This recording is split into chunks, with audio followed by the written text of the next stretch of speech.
Maroc. La Royal Air Maroc et ses concurrentes dévoilent leur programme.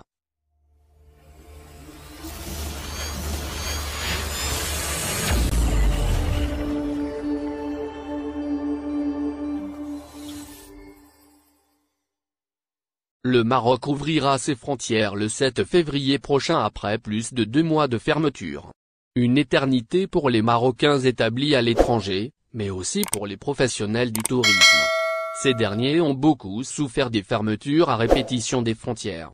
Ils l'ont fait savoir par des actions de protestation la semaine dernière, notamment à Marrakech, principale ville touristique du royaume. Le gouvernement marocain, après avoir soufflé le chaud et le froid, a fini par céder et a annoncé la reprise des vols à compter du 7 février, selon des modalités qui seront précisées dans les prochains jours.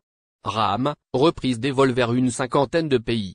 Sans attendre de connaître les modalités de reprise des vols, plusieurs compagnies aériennes ont déjà fait connaître leur programme. Selon le média marocain Challenge.ma, la Royal Air Maroc reprendra des vols vers une cinquantaine de pays en Europe, en Afrique, en Amérique, au Moyen-Orient et en Asie. De son côté, Air Arabia Maroc a annoncé qu'elle reprendra ses vols de et vers le Maroc à compter de la date de la réouverture, mais elle n'a pas annoncé de programme pour le moment. Air France, elle, a opté pour une reprise progressive qui débutera à partir du 7 février. Elle reprendra son programme habituel le 14 du mois qui peut atteindre jusqu'à 4 vols par jour vers Casablanca, 3 vols par jour vers Marrakech, 3 vols par jour vers Rabat.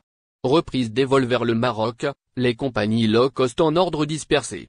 Sa filiale low-cost, Transavia, opérera 17 liaisons au départ de Paris-Orly, Nantes, Lyon et Montpellier vers Agadir, Marrakech, Essaouira, Casablanca, Rabat, Fès, Tanger, Nador, Oujda et Ouarzazate.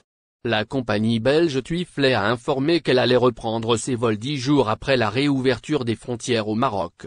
Pour la reprise, TUI Fly desservira Fès, Tanger, Casablanca, Agadir, Marrakech, Rabat, Nador et Oujda depuis Lille, Paris-Orly, Bordeaux et Metz.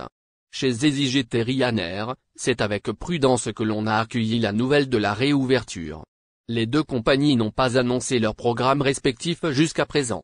Il faut dire que les deux compagnies entretiennent des relations difficiles avec le gouvernement marocain auquel elles reprochent notamment une absence de communication autour des fermetures à répétition des frontières du. Merci de bien vouloir activer la cloche et de cliquer sur j'aime.